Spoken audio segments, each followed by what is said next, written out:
Good morning, ladies. How are you all doing today? Good. That's good. My name is Edith Williams, and I'm going to be speaking with you all about infection control.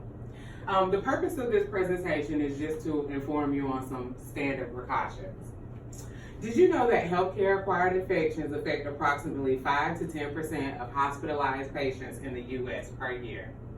Approximately 1.7 million healthcare-acquired infections occur in U.S. hospitals, resulting in 99,000 deaths and estimated $20 billion in healthcare costs. I have worked in healthcare for 7 years, and I've seen firsthand the negative effects a lack of properly executing standard precautions has when working with patients.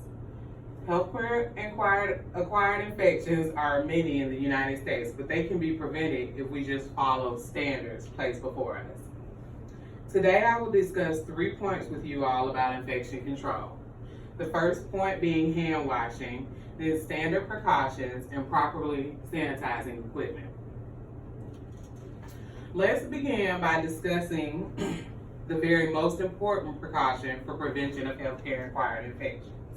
The most important procedure in infection control is hand washing. Not only is it important to wash hands often, but it's important to know when and the most effective way to do so. I'm going to give you some steps for effective hand washing. The first thing you're going to do is to ensure that there is enough paper towel hanging from the roll previous to washing, as you don't want to touch unnecessary surfaces. Next, you will run water, making sure that it is at a warm temperature and wetting your hands. Then you will pump the antibacterial soap into the palm of your hand, working up a good lather. You will make sure to cover all surfaces, including front, back, between your fingers, under your fingernails, and your wrist. It helps to sing the ABCs to ensure that you are scrubbing for long enough.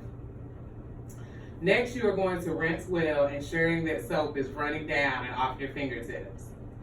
Lastly, tear off the paper towel and pat to dry, making sure to turn off the faucet with the paper towel before discarding. My next point is to tell you when it is appropriate to wash your hands in the field. There's a lot of confusion on when one should wash their hands in the healthcare field.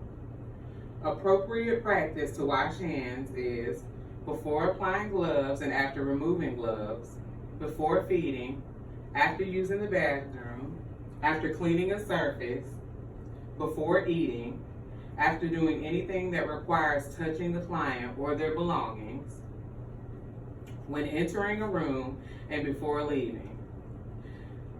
Hand sanitizer is acceptable if your hands are not visibly soiled. The proper use of hand sanitizer involves putting a quarter size in the palm of your hand and rubbing on all surfaces of the hand until it is completely dry.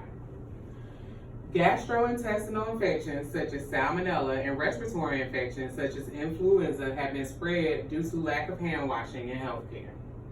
Washing your hands properly can help prevent the spread of germs that cause these diseases.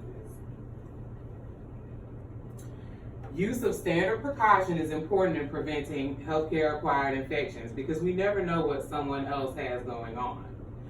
People are often vague in healthcare settings in disclosure of personal diagnoses such as HIV, hepatitis B, and C. Standard precautions include hand hygiene, use of protective equipment such as gloves, gowns, and masks, safe injection practices, safe handling of possibly contaminated items, and respiratory hygiene. When assessing any patient, the most important thing to do is wash hands and apply gloves. Working in healthcare, one can never know if someone has any open cuts or lesions on them. Due to this, it is best for your safety and the safety of your client to wear gloves. The last thing I want to encourage is proper sanitation of equipment. Sometimes it goes unnoticed how often people use equipment between patients and don't sanitize. It is very critical that whatever is used from patient to patient, from a blood pressure cuff or stethoscope to a bed, be properly sanitized. Not only is it important to use a sanitizing agent, but normally you must wait until said agent dries before moving on to the next patient. This is the only way to ensure proper sanitation. Hand hygiene and standard precaution is very important in prevention of healthcare-acquired infections in patients and in staff. Hopefully, I've given you all tools to consider and implement when executing healthcare procedures. These are very important in prevention of infection. However, they must be used hand in hand. Standard precautions does not exist without proper hand hygiene.